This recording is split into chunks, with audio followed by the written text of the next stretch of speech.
Thousands of new jobs look set to be created as Birmingham Airport steps up its investments. After 2 years in recession, the aviation industry is finally picking up, and Birmingham appears to be reaping the benefits.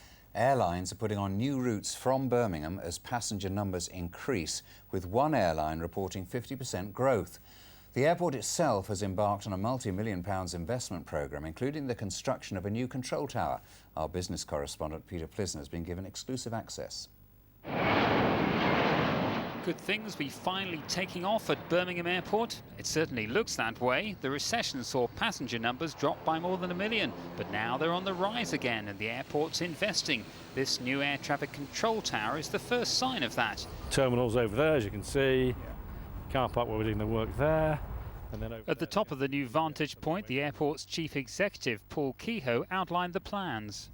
We're investing in this control tower, which is £5 million in the glass and the concrete, and another £5 million in the equipment to make it operational.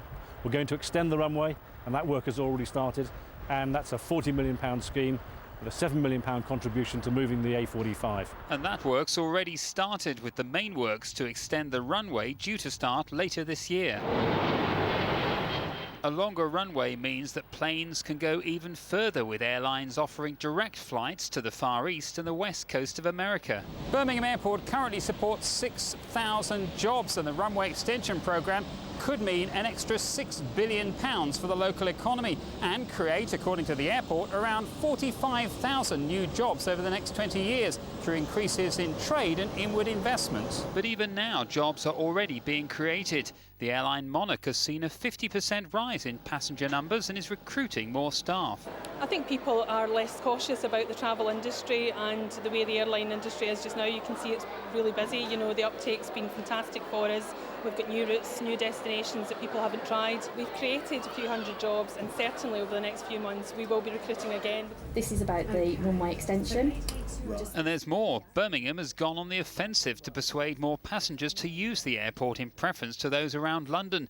Tracy Quirk is one of 2 new travel trade executives who are helping to spread the word. My job is to go out there and show the people who are at the coalface of the travel industry, who send the customers out there, that they don't need to travel down to Heathrow, that everything is on their doorstep. But what the airport really needs are more airlines flying to more destinations, and according to aviation experts, spare capacity at Birmingham is already helping. Birmingham, because it's got the capacity, is able to attract airlines who maybe historically would have looked at the likes of Heathrow, but is now saying, well, actually Heathrow maybe is already at capacity. Am I really going to be able to offer my customers a pleasurable experience? Probably Birmingham actually is a better alternative. Birmingham's clearly in a strong position to capitalise on congestion at airports around London, and that can only help boost passenger numbers even further, and along with it the chance of creating even more jobs here in the West Midlands. Peter Plisner, BBC Midlands Today at Birmingham Airport. And Peter joins us now in the studio. It sounds terrific, this, but there are people opposed to expansion and the growth in the number of flights. They're not going to be too happy, are they? Obviously, environmentalists are opposed to airport expansion. Of course, Birmingham is no exception. They say it's a big climate change issue.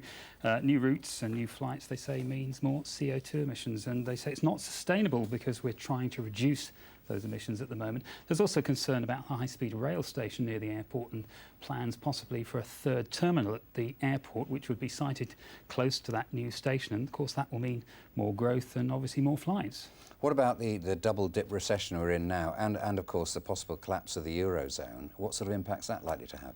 Well, the double-dip recession doesn't seem to be having a major impact on leisure travel. As we heard, it's up and people seem to be spending rather than saving. The Eurozone collapse is more worrying because Birmingham does rely quite heavily on business travel, and worries about that collapse are meaning that there's less investment going into Europe, and of course that may mean less need to travel. But of course it's positive for leisure travellers because the pound will be strong, and that will mean you'll get more money when you go to the Travel Exchange Bureau before you go on holiday. Peter, thanks very much indeed. And our political editor Patrick Burns has written a blog on the future of Birmingham Airport, and there'll be more on the development on the Sunday Politics at noon on BBC1. Celebrations today to come.